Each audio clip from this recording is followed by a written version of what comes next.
dan ini dia Agung Maulana. Kembali satu serangan langsung saja. dilakukan ya Bung. Nah, ya, Bung. Dia justru Berbahaya tadi yang dilakukan. Aditya ini terjadi penyesuaian lagi. Gunawan melawan Billy Pasulangan. Langsung satu takedown ya Langsung Bung. saja. Satu elbow Langsung strike saja. ya. Serangan-serangan siku. Billy Pasulangan jadi juara baru dari kelas strawweight. Luar biasa.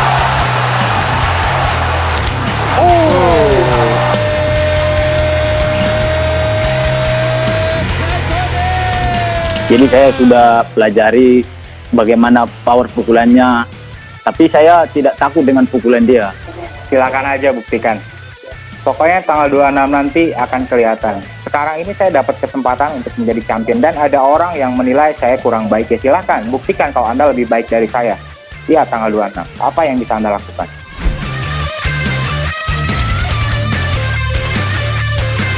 Itu disentil juga tuh, tapi menurut saya itu seru juga tuh waktu itu Cywarnya. Tapi kembali waktu saya mungkin dari waktu saya lihat waktu mereka masuk ke situ, saya punya perasaan bahwa kelihatan kembali ada satu percaya diri dari Lamhot. Terutama kalau kita juga lihat di atas kertas. Di atas kertas, Lamhot itu punya satu roadmap, punya satu blueprint cetak biru untuk mengalahkan AIP. Ini dan salah satunya yang saya lihat adalah waktu melawan Waliteo. Ya. Karena dua-duanya sama-sama southpaw dan punya reach advantage, punya keunggulan jarak. Dan dia dan itu yang bisa yang menurut saya salah satu metode yang salah satu studi, salah satu observasi yang dia bisa lakukan.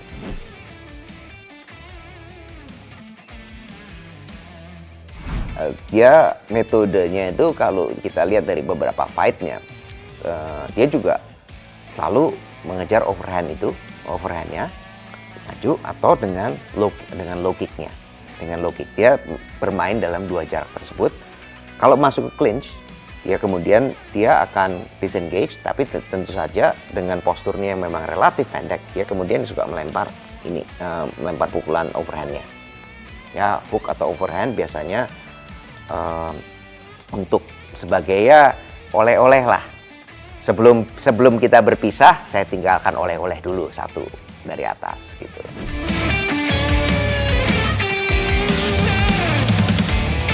Itu bisa berpengaruh juga, itu pasti bisa berpengaruh juga, tergantung juga kita sampai seberapa telak, seberapa kencangnya juga, kadang juga cuma nyerempet gitu, tapi kalau ngelihat tadi ya itu bisa berpengaruh, itu bisa berpengaruh gitu.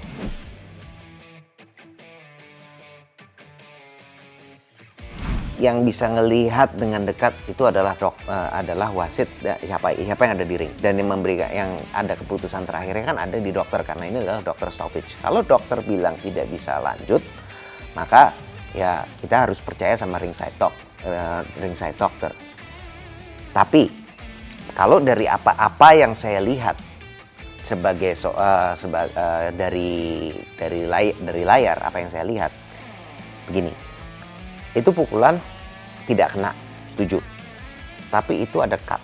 Dan jarang saya ngelihat ada cut itu setelah kena cut itu terjadi.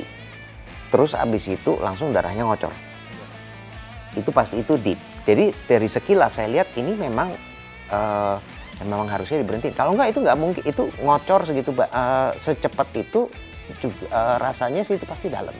Kalau misalnya gini, kalau cutnya kembali kalau apakah dia ready apa enggak, kalau itu masalah cut itu saya rasa itu kan itu adalah wewenang dari ringside doctor untuk bilang ini tidak bisa diterusin atau bisa diteruskan.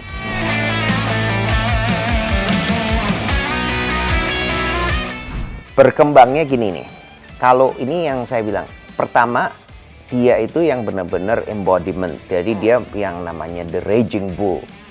Itu AIP di awal-awal. maju, tutup jarak, maju dengan power punch itu. Mau dipukul balik, waktu seperti kita waktu lawan Paul, dia akan maju terus. Mau namanya terluka, dia akan maju terus. The Raging Bull maju terus. Tapi sepertinya dia juga melihat, saya nggak bisa nih begini terus. Saya harus bermain lebih smart. Saya harus bermain lebih cerdik.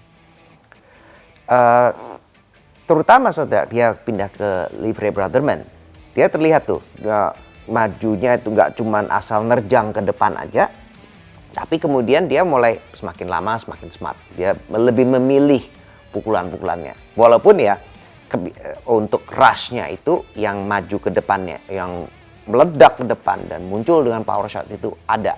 Itu tetap kebiasaan itu ada. Tapi tidak serampangan. Dia jauh lebih smart. Itu sudah terlihat kemajuannya.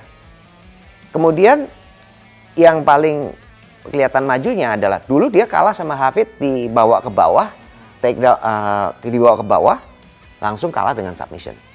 Waktu melawan Hafid yang kedua, kelihatan takedown defense-nya itu jauh lebih bagus. Jadi ya kalau kita bilang, kita lihat perkembangannya seberapa jauh, itu dia. Kita lihat dari fight ke fight, dia semakin lama stand up-nya, walaupun dia seorang stand up fighter, semakin lama semakin smart.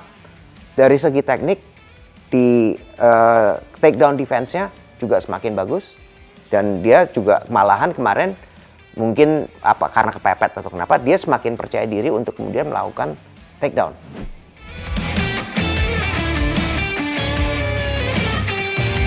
Itu namanya tough-nya dia. Itu tough dia. Itu benar-benar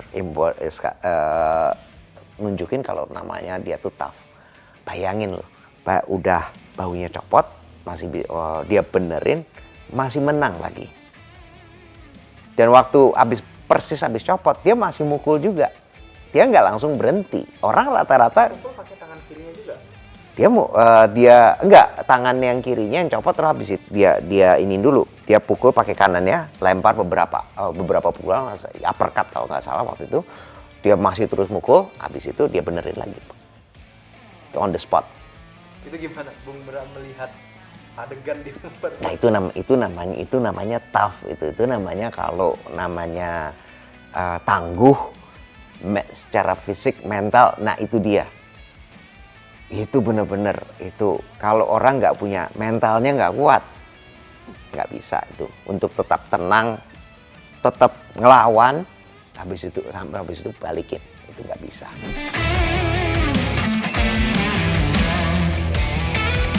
Ini merupakan representasi salah satu alasan utama kenapa dia bisa jadi seorang juara. Karena dia memang tidak pernah menyerah, dia sangat tough, dia sangat tangguh. Dan tentu saja yang satu hal lagi adalah karena dia mau belajar tadi, dia juga bisa bukan hanya sekedar tough. Karena banyak orang yang kemudian, oke, saya tough, saya tangguh, saya tahan pukul. Tapi terus habis itu dia nggak memperbaiki tekniknya. Jadi tapi kalau kemudian kita memperbaiki teknik, tapi terus habis itu baru kena pukul sekali, terus habis itu secara mental dia sudah menyerah, ya dia juga lebih nggak bisa jadi juara. Dia jadi orang yang pintar bisa, dia jadi orang yang tekniknya banyak bisa. Tapi kemudian untuk jadi juara dan kemudian berhadapan dengan tantangan, dengan semua dengan tantangan seperti yang ada, dengan halangan yang ada, dipukul, kena submission, dibanting, itu menurut saya nggak akan bisa jadi juara.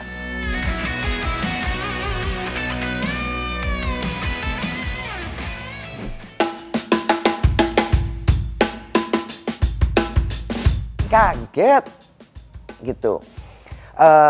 Gini, saya ngelihatnya kan saya juga ngelihat ini di atas kertas. Gunawan itu ada apa? Dia pernah menang poin, dia juga pernah menang submission, ada. Akhir-akhir ini dia ada menang KO juga, dan dia semakin lama itu dari fight ke fight semakin lama dia semakin berkembang. Dulu sebelum submission game-nya terlalu berkembang, dia hanya bisa bilang banting keluar.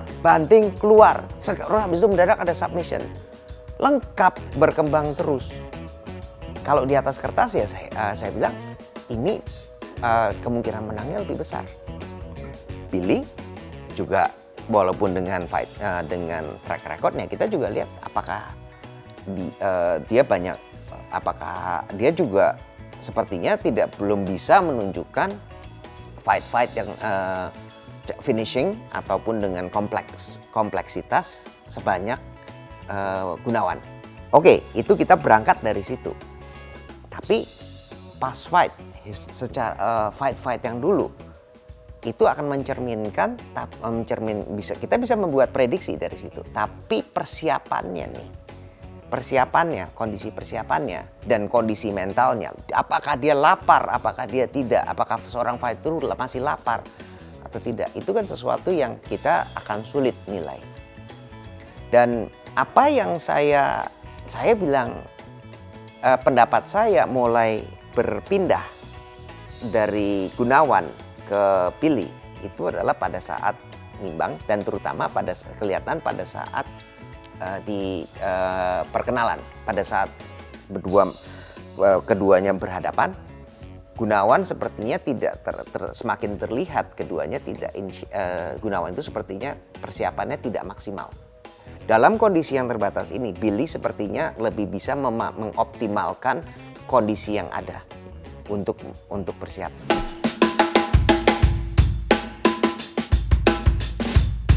Kalau buat saya pribadi, apa yang kondisi yang saya sering lihat itu mengenai mental state, kondisi psikis dari seorang fighter itu adalah pada saat dia bernimbang. Kenapa? Kalau biasanya saya lihat, kalau pertama pada saat dia nimbang, kalau misalnya dia lihat badannya bagus, badannya kita bilang in shape gitu, dia siap. Itu satu pertanda bahwa dia sudah siap tempur. Kalau misalnya dia mungkin overweight, apakah overweight tapi kelihatannya masih ada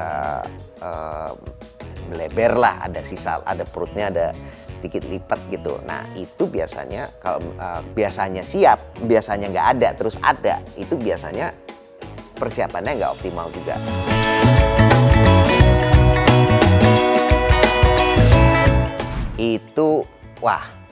Itu reverse dibanding pertama. Habis itu dia melakukan reversalnya, dibalikin dia dari posisi bawah, habis itu ke mount, maju ke mount, kemudian dia bisa bertahan di posisi mount itu, tidak digulingkan di elbow, dari situ transisi ke armbar, habis itu armbar ke triangle-nya. Menurut saya itu benar-benar itu kemajuan, itu bagus sekali. Transisi yang seperti yang tadi yang saya lihat, terutama yang dari armbar ke triangle itu benar-benar, itu menurut saya itu smooth, itu mulus.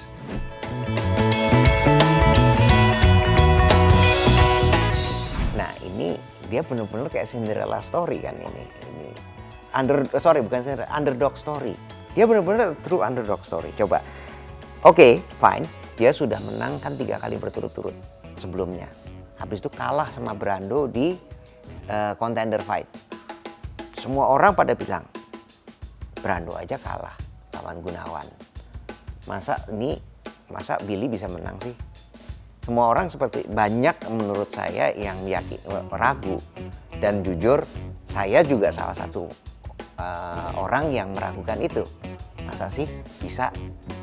Gitu. Tapi ternyata dia membuktikan semua kritiknya salah. Semua doubtersnya yang meragukan dia salah. Dia apapun yang di atas kertas, dia bisa bilang dengan persiapan yang matang, dengan semua usahanya bisa. Dan itu dia buktikan. Ronde pertama.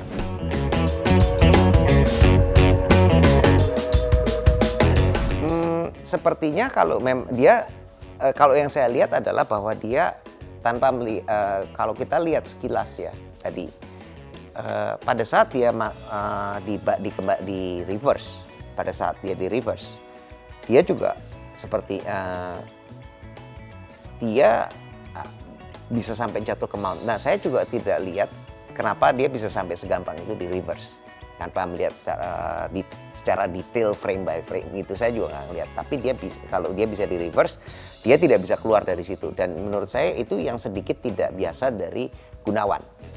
Saya pikir dia akan bisa scramble, dia bisa ke atas, dia bisa keluar dari posisi tersebut dengan cepat.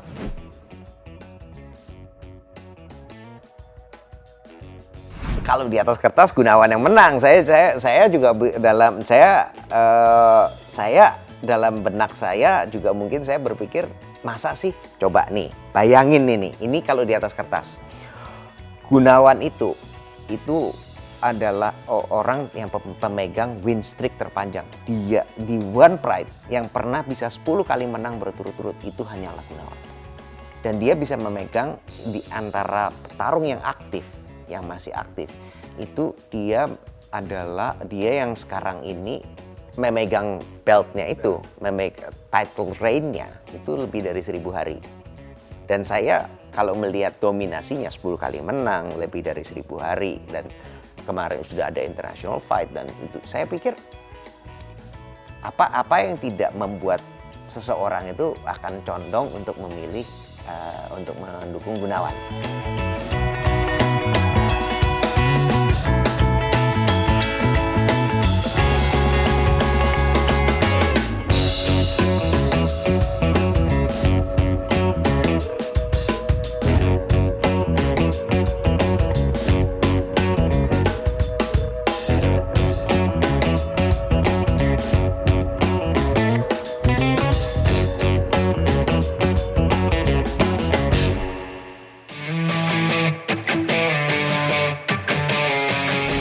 Ini seru banget. Aku bener-bener udah kalau ngelihatnya udah bener-bener wah. Jadi kita ada beberapa Winardi sudah pengalaman, udah lama. Dan di sini kita bisa lihat namanya pengalaman. Pengalaman itu berpengaruh. Dia bisa dengan membaca situasi dengan cepat, terutama di ronde pertama. Dan dia tahu Aditya itu tetap aja dia mempunyai sedikit kebiasaan ya kalau saya bilang ya, mungkin nggak sampai kelemahan, tapi dia rata-rata dia memulai dengan agak pelan. Dia jarang, kalau saya lihat dia jarang langsung begitu bel berbunyi ding terus habis itu langsung what gitu, enggak. Nah, dia tahu kalau Aditya itu dia akan maju tapi majunya cuma lurus, diem lurus. Nah, dari situ langsung pakai jab, pertama jab dulu di counter, habis itu 1-2, jab straight, di counter begitu terus. Dari kelihatan nih cornernya Bali MMA Mike, kemudian memberikan banyak instruksi, adjustment, perubahan, dan kemudian kan kondisinya udah mulai agak berbalik, agak sedikit berbalik. Nah, dan dari situ kita bisa lihat nih ronde kedua memang lebih dominan, walaupun kita tidak menilai ini round by round. Tapi saya lihat itu adjustment dan itu hebat. Ronde ketiga, dua-duanya juga sama. Kedua camp melakukan sedikit adjustment, makanya keduanya imbang. Tapi yang paling berkesan buat saya itu ya terakhir, yang di 1 menit terakhir itu. Benar-benar dipepet semuanya. Kedua fighter mengerahkan semua tenaga yang tersisa sampai titik darah penghabisan. Pokoknya bensinnya itu sampai habis, digaspol gitu.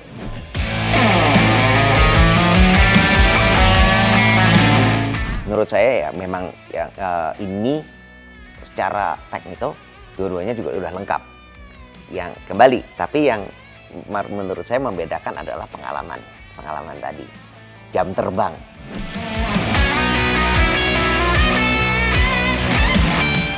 Kalau saya bilang akan mepet, tapi kalau saya harus milih siapa yang menang, kalau dilihat dari penilaian saya akan tetap memilih Winardi. Dengan point scoring yang ada, coba kita lihat, terutama kita lihat di ronde pertamanya, bener-bener itu telak sekali dari Winardi, itu menangnya jauh. Terutama tadi saya bilang counternya tadi. Dan sayangnya juga Aditya dia tidak melakukan adjustment. Udah tahu dia untuk tiap kali menerjang maju di counter, tetap aja. Apakah inisiatifnya tadi harusnya diberikan nilai? Padahal menurut saya tidak.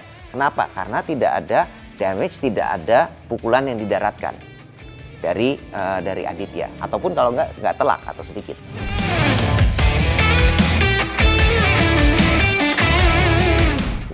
bilang ini namanya partai yang orang sabar nih. Jadi banyak di partai ini, di Fight Night 37 ini yang live ini banyak yang saya bilang fighter yang sabar mainnya. Ya, Agung Maulana ini yang salah satunya. Jadi pertama Zainal Abidin juga memulai dengan jab, mencari jarak.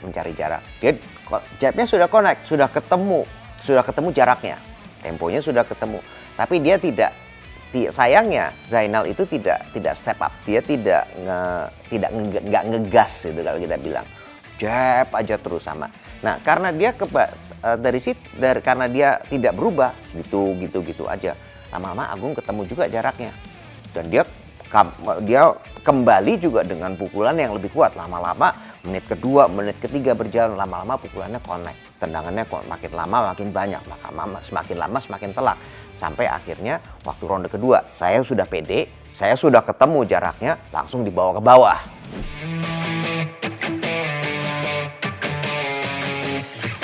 Nah ini menurut saya ini debut kelas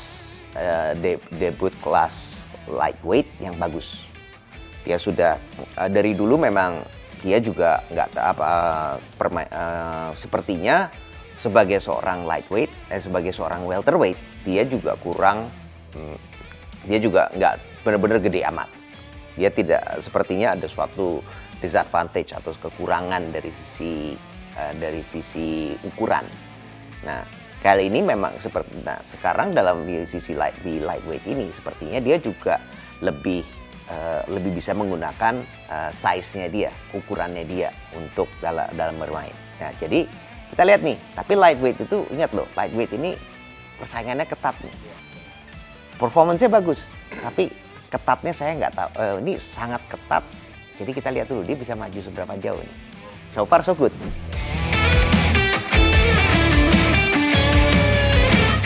Kalau saya pikir, saya bakal berpikir Zainal Abidin itu ada kemungkinan bisa tidak sesuai, terutama di Zainal Abidinnya.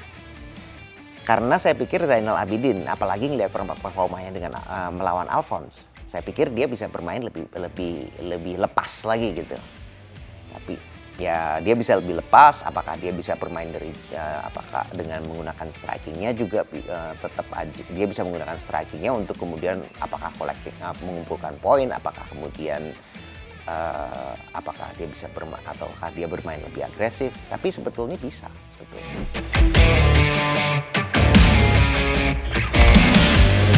Kalau memang dari track recordnya memang lebih unggul kan Agung.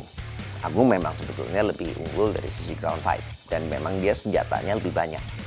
Kalau menurut saya memang dia punya senjata lebih banyak. Tapi kemudian kembali lagi nih, Zainal Abidin sendiri kan lagi streaknya lagi menang. Tapi kembali nih, namanya kita punya lagi namanya dalam kondisi seperti ini, kita nggak tahu juga persiapannya seperti apa. Apakah fighter-fighter ini sudah bisa menyesuaikan diri gitu.